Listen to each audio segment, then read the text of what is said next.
በስመ አብ ወወልድ ወመንፈስ ቅዱስ አሐዱ አምላክ። ሰላም እግዚአብሔር ከሁላችሁ ጋር ይሁን። ውድ ሀና ዘኢትዮጵያ ገጽ ተከታታዮች እንደምን አላችሁ? እኔ እግዚአብሔር ይመስገናለሁ በቸርነቱ።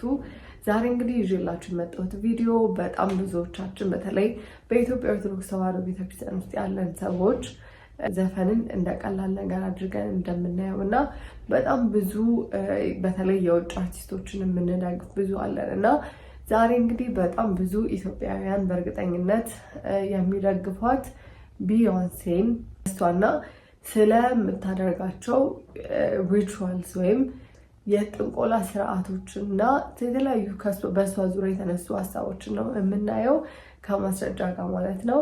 እስከ ቪዲዮ ፍጻሜ ድረስ አብራችሁን ቆዩ።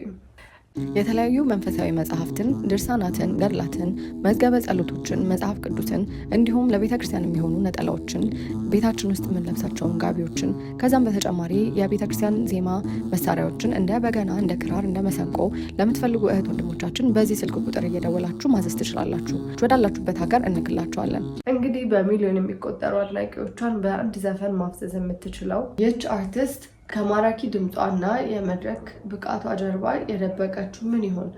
ለብዙዎች እሷ የሙዚቃ ንግስት ነች። ነገር ግን የዘመናችን ምስጢራዊ የጨለማ ኃይሎች የምትወክልና የሰውን ልጅ ንዑስ ሕሊና በመቆጣጠር ላይ ያለች ነች።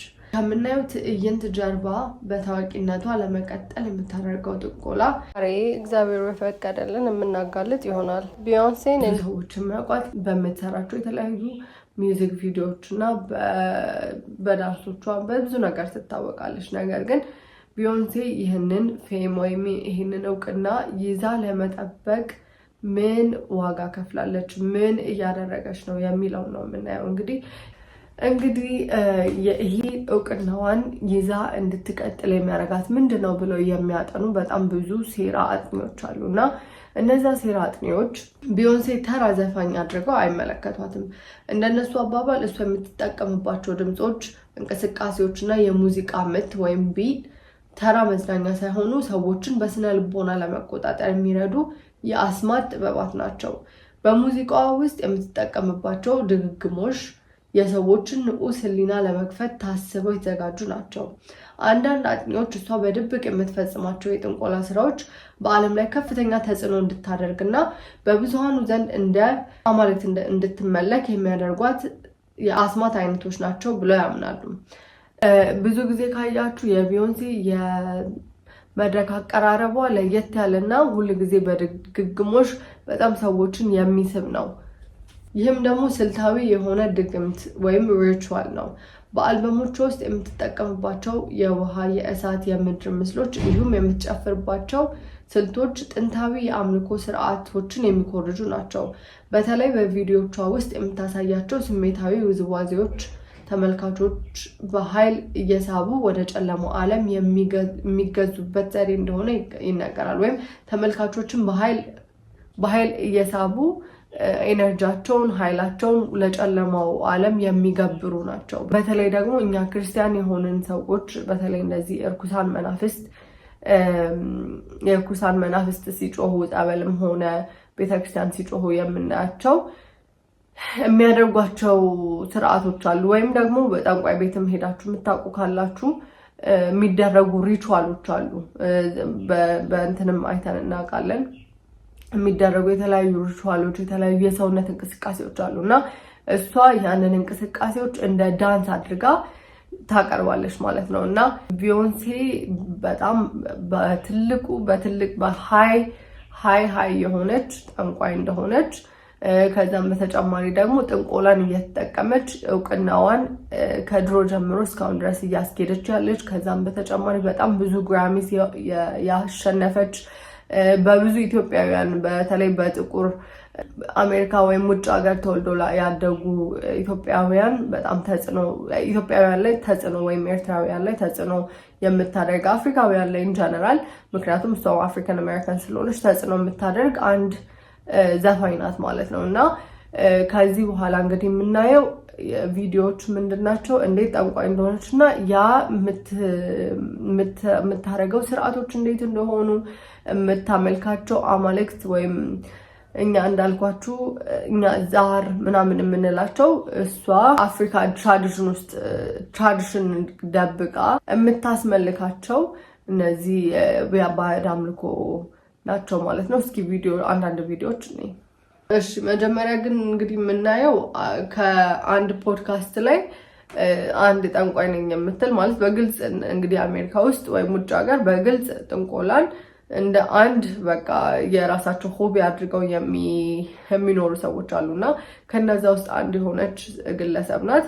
እቺ ግለሰብ እየተጠየቀች ብዙ ጊዜ ቢዮንሴ ጠንቋይ ናት ይባላል ለምንድን ነው ምናምን ስትላት አዎ ጠንቋይ ናት ብላ የምትላትንና ከዛም በመቀጠል ደግሞ ያ ቢዮንሴ ኦሹን የምትባል ልክኛ ዛር ምናምን እንደምንላት አፍሪካ ውስጥ ያለች የምትመለክ ዲቲ ናትና እሷን እንዴት እንደምታከብራት እናያለን ማለት ነው በሙዚቃዎቿ በሊሪክሶቿ ማለት ነውና እንሂድ ወደ ቪዲዮ። Tell me Beyonce's a witch and that we should be scared.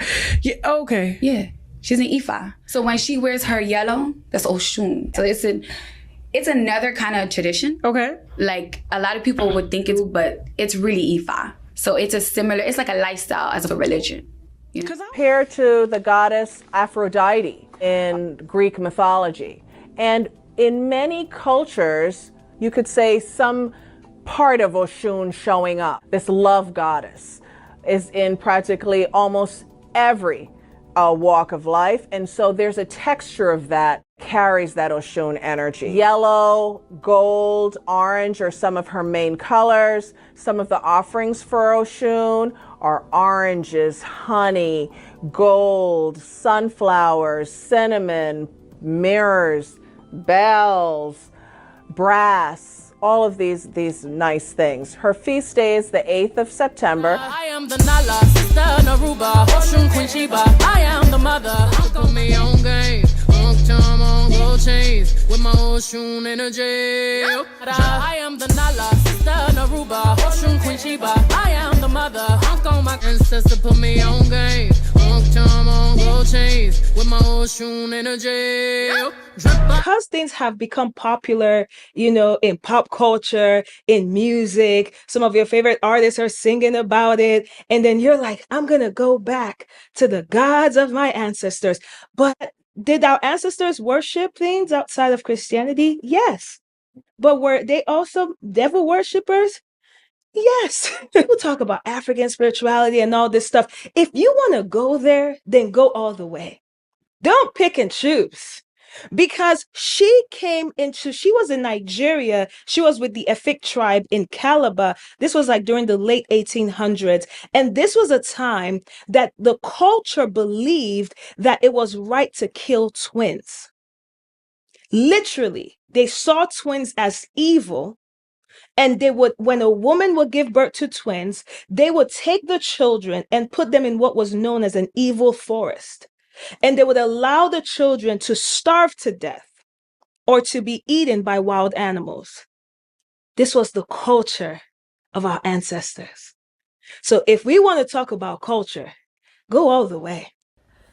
እሺ ሁለተኛው ቪዲዮ እኔና ደግሞ በደንብ እናወራበታለን። Straight up said Beyonce was a witch. Oh, okay. I didn't know. Because, you know, they tell me Beyonce's a witch and shit like that. Oh, that we should be scared. Yeah, okay. Yeah. She's an Ifa. So when she wears her yellow, that's Oshun. Well, she came back and had a little more to say about Beyonce. Visual that she did. Yellow, she did Oshun. Riches and beauty and love, all those things, yes. And she put it in a video. Yeah. Was she supposed to film that? No, that's fine. First of all, Oshun loves that. Like, you have to have parties for her. You have to be beautiful in her day. Like how she had that dress and that. It's like a tiara, but it was huge. Yeah. Oh my God, yeah. She loves those things. She loves everything pretty and girly and riches. So. እንግዲህ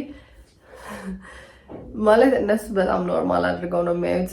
ምን አለ መሰላችሁ ውጪ ምን አይነት ትሬንድ አለ እኔም እንግዲህ ኤክስፖዝ የነበርኩበት ስለሆነ ማለት ነው accept everything or just like respect everybody's religion or religious view የሚባል ነገር አለ ማለት ነው የሁሉንም ሰው የሃይማኖታዊ ስርዓታቸውን የሃይማኖታዊ ነገራቸውን አክሴፕት አድርጉ or just respect አድርጉ respect ማድረግ እንዳለ ሆኖ ግን አሁን ምንድነው ከሪስፔክቲንግ በላይ ነገሮችን አክሴፕት የማድረግ ልክ ይሄ ሁሉንም ነገር የማደበላለቅ ነገር አለና እሱን እንግዲህ ተጠቅማ ቢዮንሴ አፍሪካን ኤነርጂ እንደሆነ ማለት ወይም የኔ አባቶች እናቶቼ የሰጡኝ ነው ብላ ልክ አሁን ለምሳሌ እኛ ሀገር እንደሚደረገው ማለት ነው የዛር ከቤተሰብ የመጣ ነው ተብሎ ዛር እንደሚመለከው ሌሎችም እንደዚህ የርኩሳን መናፍስት እንደሚመለኩት ማለት ነው እሷ ደግሞ በጣም ላይክ የተለየ አድርጋ ነውና ያለች ያለችው ቀይ ለብሳ መጨረሻ ላይ ያለችው ምንድነው ኦሹን የምትባለው ቀደም እንደነገርኳችሁ ፓርቲ ምናምን ይዘጋጅላታል ልክ ኢትዮጵያ ውስጥም እንደዛ እንደሚደረገው ማለት ነው ሪቹዋሉና ፓርቲ ይዘጋጅላትና አለባበሱም የሆነ ሰርተን ወይ ነው ከለሮች አሏት የምትወዳቸው ምናምን እንግዲህ ይሄ this ምን እንደሚነግራችሁ የምታውቁት ታውቃላችሁና ቢዮንሴ እንግዲህ በእነዚህ ርኩሳን መናፍስት ወይም በእነዚህ አማልክት ወይም አንሰስተሮች ናቸው የምትላቸው መናፍስት ነው የምትመራው ማለት ነው ያው በግልጽ እንደሚታየው በዘፈኖቿም ውስጥ እየጠቀሰች እንደምትናገረው ማለት ነው ከዛም በተጨማሪ እንግዲህ ቢዮንሴ ሳሻ ፊርስ ብላ የምትጠራት መንፈስ አለችና ያቺ መንፈስ ቢዮንሴ በተፈጥሯ ሻይ የሆነች ወይም አይናፋር የሆነች ሰው ፊት የምትፈራ ናትና ያቺን መንፈስ ስትጠራትና እሷ ስትቆጣጠራት ሁሉ ነገሯ እንደሚቀየር ኮንፊደንስ እንደሚኖራት በቃ እንደምትቀየር ትናገራለችና እንግዲህ በቤተክርስቲያናችን ቅድም እንዳልኳችሁ ጸበል ቦታም ካያችሁ አንድ ሰው ጸበል ውስጥ ሲገባ ወይም አባቶች ሲያዙት በዛ ሰው ላይ ያደረው መንፈስ ያን ሰው በጣም ይቀይረዋል አንዳንድ ሰዎች በጣም ትንሽ የሆነች ልጅ ራሱ ለአምስት ለስድስት በአምስት በስድስት ጎረምሳ መያዝ እስኪያቅጣት ድረስ ማለት ነውና similar to that ማለት ነውና ቢዮንሴ ማውን ሳሻ ፊርስ የምትባለው እኔ ጋር በመትመጣ ጊዜ ኤነርጂ ተሰጠኛለች በቃ እንዳለ ሰው አክት የምታረጋቸው ነገሮች እሷ ነች የምታረግላት ማለት ነው ሳሻ ፊርስ እንደ ተራ የመድረክ ስም ማየት ትልቅ ስህተት ነው እንደ አጥኞች ገለጻ ሳሻ ፊርስ ቢዮንሴ በራሷ ፈቃድ የፈጠረችው ሳይሆን በአስማት ወይም በጥንቆላ አማካኝነት የጠራቻት መናፍስት ናት ይች አካል ወደ ሰውነቷ ስትገባ ወይም ይሄ መንፈስ ወደ ሰውነቷ ሲገባ ቢዮንሴ ከሰው በላይ የሆነ ጉልበትና መቆጣጠር የማይቻል ማንነት ታገኛለች የሰውነቷ እንቅስቃሴና የፊቷ አገላለጽ ሲቀየር ሰዎች በእርሷ ላይ ያላቸውን የመቆጣጠር አቅም እንደሚያጡ ይነገራል ስለዚህ እንግዲህ ራሷ ያለችውን ራሷ እቺ መንፈስ እንዴት እንደምትቆጣጠራቸው የተናገረችውን ቪዲዮና አንዳንድ ቪዲዮዎች ደግሞ ተመልክተን እንመለስ When people see me, sometimes I think that when they meet me and they speak with me, they're expecting Sasha. And I'm really kind of shy and not really shy, but more reserved and nothing like Sasha. But I guess I wouldn't be very entertaining on the stage.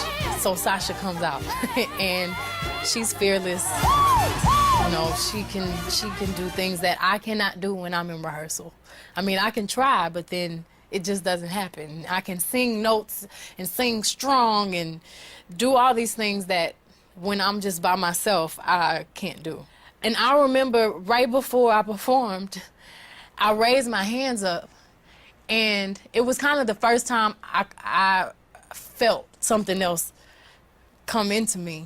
And I knew that was going to be my coming out night. እንግዲህ እንደሰማናት ነው ምንድነው ያለችው እኔ more reserved ነኝ ማለት እኔ አንዳንድ ሰዎች በአካል ሲተዋወቁኝ በመድረክ ላይ ያለችውን ቢዮንሴ ወይም በመድረክ ላይ የሚያዩዋትን ቢዮንሴ ይጠብቃሉ ነገር ግን ያቺን አይደለሁኝም ያቺ ሳሻ ፊርስ ናትና በቢኢቲ አዋርድ እዚህ ጋር እንዳሳየኋችሁ ያን ጊዜ ነው በቃ ጄን ዘረጋውና ሙሉ ለሙሉ መታ ተቆጣጣረችኝና እኔ ፕራክቲስ አረግ ወይም ስለማመድ እሞክራለሁኝ እንደሷ ለመዝፈን እንደሷ ለመሆን ነገር ግን በጭራሽ አልችልም እሷ በጣም ልዩ ናት እሷ በጣም በቃ ጎበዝ ናት እያለች ነው የምታደንቃት እና እንዳያችሁትም የአደናነሷ ኤቭሪቲንግ እንግዲህ ሰዎች ዛር ሲይዛቸው የሚያደርጉትን አይነት አደናነስ ነው አጨፋፈር ነው እና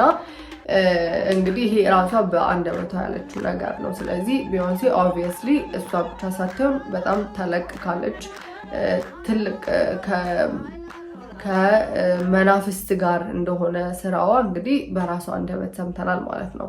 ከዚህ ቀጥሎ ደግሞ ማቀርብላችሁ ከቢዮንሴ ጋር ዳንሰር የነበረች አንድ ልጅ የተናገረችው ነገር ነው እና እሱን ደግሞ እንስማው። The lights hit the stage.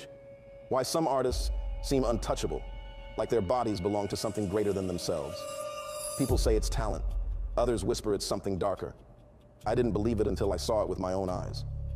What I'm about to share is not rumor, not fan fiction. It's a true account. And it ends with me alone in a room, face to face with the thing Beyoncé calls Sasha.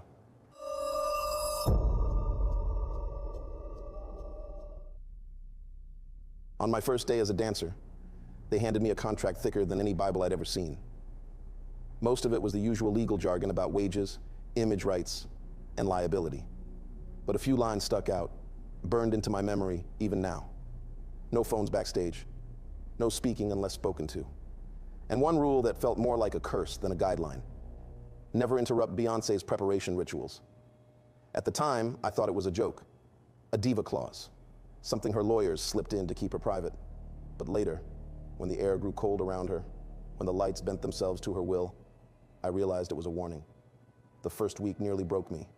12-hour rehearsals, brutal choreography, and unrelenting pressure. By the time we stumbled out of the studio each night, my knees felt like glass, and my lungs burned as if I'd been drowning in smoke. Still, I didn't complain. No one did. Everyone wanted to stay, no matter the cost. She wasn't there at every rehearsal. Sometimes it was just the choreographers and assistants, pushing us past exhaustion. But the few times she did appear, everything shifted. The chatter stopped. Posture straightened. Eyes focused forward. It was more than respect. It was as though gravity itself changed in the room. And then, there were the candles. At first I thought they were set pieces, part of stage design. Long white tapers, black glass jars, some half burned down to the wick, lined along the rehearsal mirrors. Sometimes lit, sometimes not. Wax streaked down onto the wooden floor, hardened like frozen tears. I asked one of the stagehands about it, half joking. Ambiance, he said. She likes the vibe, but it didn't feel like ambiance. The air seemed thicker when they burned. The flames leaned inward whenever she walked by, as if pulled by her presence. The choreography itself gnawed at me. It wasn't just steps, not just counts. It was deliberate in ways I couldn't explain. Wide arcs across the floor, bodies arranged in circles and triangles that looked more like symbols than movement. At one point, we spent 2 hours perfecting a formation that, from above, would have resembled a 6-pointed star. I told myself it was artistic staging. But something about the way she whispered to herself as we moved made me doubt it. She did that often. Whisper, lips moving, words slipping out too soft to catch. It wasn't English, not exactly. The sounds were thick, rhythmic, ancient, in a way that made my skin prickle. I convinced myself it was breath work. ምንድነው የቢዮንሴ ካፕ ዳንሰር ነበረች። ቢዮንሴ ወደ ስቴጅ ከመውጣቷ በፊት የተለያዩ የአምልኮ ስርዓት እንደምታረግና ሪቹዋል እንደምታረግና በጣም እንደሚያስፈራ እንደነበር ተናግራለች እና የዚህን ፓርት 2 እዚህ ገጹ ላይ ሄዳችሁ ቼክ ማድረግ ትችላላችሁ። ሊንኩን አስቀምጥላችኋለሁ። ባጭሩ ቱ ቢ ኦነስት እኔ ከዚህም በፊት ፐርሰናሊ ቴክሳስ እያለሁኝ አንድ ማቃት ልጅ እንደዚህ ኢቨንት ፕላነር ምናምን ነበረች እና እንደዚህ ራፐሮች ትንሽ ታዋቂ ወደ ታዋቂነት እየሄዱ የነበሩ ራፐሮች ጋር ኢቨንት ፕላኒንግ ምናምን ትሰራ ነበር እና ኮምፕሊትሊ የተወችበትን ሀበሻናትነት ኮምፕሊትሊ የተወችበትን ምክንያት እየነገረችኝ እንደዚህ አይነት ሪቹዋል እንደሚያደርጉና ወደ ስቴጅ ከመውጣታቸው በፊት እንደዚህ በስርዓት እንግዲህ መናፍስትን ጠርተው አምልኮ አድርገው ወደ ስቴጅ እንደሚወጡ ነግራኛለች ፐርሰናሊ ማለት ነው እና it's obvious እኛም እንግዲህ በአገራችን የምናውቀው ብዙ ሰዎች ሀብት የሚያገኙት ጠንቋይ ቤት እየሄዱ እያስጠነቆሉ በግ ሊሆን ይችላል ሰው ሊሆን ይችላል እስከነ ነፍሱ እያቀበሩ ሰይጣን በሀብት ላይ ሀብት እየጨመረላቸው ነውና አሁንም ቢዮንሴ በጣም ስላደነዘዘች ትልቅ ሪቹዋል የምታካሂድ አንድ ዘፋኝ ናት ማለት ነውና እንዳልኳችሁ በሙዚቃዎቿም የምትለቃቸውን ቅድም እንደሰማ ነው የአፍሪካን በተለይ እንደምታውቁት ኢቭን አንዳንድ የፕሮቴስታንት ሰባኪዎች ወይም ፕሮፌት ነን የሚሉ ነብዮች ምናምን ሱዳን ናይጄሪያ እየሄዱ መተት እንደሚያስደርጉና ሲሚላር ነው የእሷም ሰውን ህዝቡን ለመያዝ ህብረተሰቡን ለመያዝ ያንን ትጠቀማለች ማለት ነው። እሺ ቢዮንሴ እንግዲህ ራሷ ከመመስከሯን በተጨማሪ እና ቅድም እንዳሳየዎቹ የባካፕ ዳንሰሯ ከመመስከሯ በተጨማሪ ኪምበርሊን ቶምሰን የምትባል ድራም የምትጫወትላት እሷ ላይ በጣም ሃይ የሆነ ዊችክራፍት ኤክስትሪም ዊችክራፍት እንደተጠቀመች እና እስር ቤት ማለት ፖሊስ ጋር ሄዳ ከሳት እሷ ጋር እንዳትደርስ እንዲያስጠነቀቁላት ጠይቃለች እና ይሄንን የሚያመለክት ቪዲዮዎች እናያለን እና የከበሮ ተጫዋቿ የድራም ተጫዋቿ ኪምበርሊ ቶምሰን በ2018 ያቀረበችው ክስ በጣም ትልቅ መረጃ መያዝ እንችላለን። ኪምበርሊ ቢዮንሴን ጽንፈኛ ጠንቋይ ወይም ኤክስትሪም ዊችክራፍት ጽንፈኛ ጥንቆላ ወይም ኤክስትሪም ዊችክራፍት ተጠቅማለች ስትል መክሰሷ ከዚህም ቀደም ሲነገሩ የነበሩ አልባልታዎችን እውነት እንደሆኑ ያሳያል ማለት ነው እና ቶምሰን በክሷ ላይ ቢዮንሴ የግል ህይወቷን እንደምትቆጣጠር ስልኳን እንደምትጠልፍና በድግምት እንደምታሰቃያት ገልጻለች።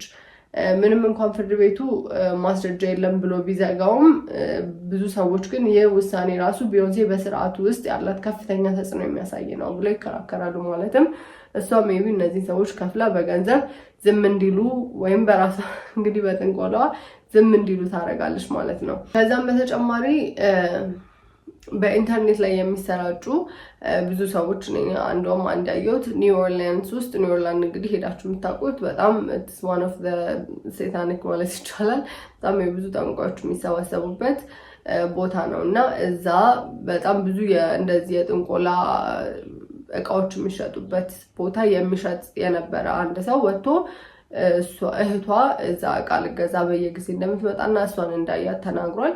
ከዛም በተጨማሪ እንዳለ መላው ቤተሰብ እዛ እየሄዱ እንደዚህ እንደሚገዙ ተናግረዋል እና እስኪ አንድ ቪዲዮ አይተን እንመለስ። Osnia, what is going on? Guys, I cannot make this stuff up. Beyonce's ex-drummer of 7 years, she is seeking a restraining order against Beyonce. She's accusing her of dark magic, witchcraft, tapping into her phone bill, and basically controlling her finances, harassing her. She's saying the Beyonce camp is put up a huge harassment campaign against her, and it's overall witchcraft. She sought a restraining order in the past. It got denied. And she has another one scheduled for October 11th, but the internet is just like, what? Excuse me? And, you know, I was just at the Beyonce concert last week in Houston. It was definitely a religious experience, but it was... በተጨማሪ በሳን ፍራንሲስኮ ከተማ ውስጥ ቢዮንሴ ማስተብሎ ቸርች ውስጥ የእሷን ዘፈን እየተዘፈነ ልክ እሷ እንደ አንድ ምን ልበላችሁ እንደ ጣዖት ተደርጋ ያዘጋጁበት ፕሮግራም ነበረ። እናም ጠለቅ ይላል እንግዲህ የቢዮንሴ እሷም ደግሞ ስለዚህ ጉዳይ ምንም ነገር አላለችም። ከዛም እንደውም በተጨማሪ እሷ ራሷ በኒው ኦርሊንስ ከተማ ውስጥ ቸርች ገዝታለች እና የሚያመለክተው እንግዲህ እቺ ዘፋኝ ይሄንን ፌም እንደነገርኳችሁ ይሄንን ታዋቂነት ለመጠበቅ የተለያዩ ግብሮችን ለሰይጣን እንደምታረግ አብሯት ከሰሩም ሰዎች ሰምተናል። ከቤተሰቧም እንዴት በዚህ ነገር ላይ እንደሚታማና ምስክሮች አይተናል እና ከዚህ በኋላ እንግዲህ እንደዚህ አንዳንድ አርቲስቶች ይዤላችሁ የመጣው እንዴት ከሰይጣን አምልኮ ጋር እንደሚያያዙ እንወያያለን። ያንንም ማድረግ የፈለኩበት ምክንያት በጣም ብዙ ኢትዮጵያውያን በተለይ ውጭ ሀገር የሚኖሩ እንዳልኳችሁ ውጭ ሀገር ተወልደው ያደጉ ራሳቸውን እንደ ኢትዮጵያዊ ሳይሆን ሞር እንደ አፍሪካን አሜሪካን ወይ እንደ አፍሪካን አሜሪካን ነው የሚያዩት እና እነዚህ ነገሮች ስለዚህ እንደነዚህ አይነት አርቲስቶች እነሱ ሪፕሬዘንት እንደሚያደርጓቸው በማሰብ እኔም በግሌ በቅርብ ያሉ ሰዎች ስለሚያደርጉት ወይም ያንን ስለሚያስቡ እሷን እንደ አይዶል በማየት የእሷን ፉት ስቴፕ ይከተላሉ። ነገር ግን እዛ ቦታ በሚሄዱበት ጊዜ የኤነርጂ ሃርቨስቲንግ መናፍስት ስለሚለቀቁ የኤነርጂያቸውን ሃርቨስት ያደርጋሉ እነዛን መናፍስትም ይዘው ወደ ቤታቸው ተመልሰው የተለያዩ ችግሮች ላይ ይወድቃሉ ማለት ነውና ይሄን ቪዲዮ እንግዲህ ተመለከታችሁ ይሄንን ለምታቋቸው ለሷም እሷንም ለሚወዷት ሰዎች እንድታደርሱልኝ ያክል ነው እንግዲህ የዛሬ ቪዲዮ እንደዚህ ነበሩ መድኃኔዓለም ክርስቶስ እንግዲህ ከነዚህ ሰዎች ከስራቸው ከመናፍስቱ ሁሉ ይጠብቃል መድኃኔዓለም የዛሬ ቪዲዮ ይሄ ነበረ በሚቀጥለውስ እና ስለምን እንሰራላችሁ እንደምትፈልጉ በኮሜንት ጻፉልኝ እናንተስ ይሄንን አስባችሁ ታውቃላችሁ ወይ እንግዲህ ዛሬ ቪዲዮ እንዳልኳችሁ የነበረ ሰላም እግዚአብሔር ከሁላችሁ ጋር ይሁን ወስብሐት ለእግዚአብሔር ወለወላዲቱ ድንግል ወለመስቀሉ ክቡር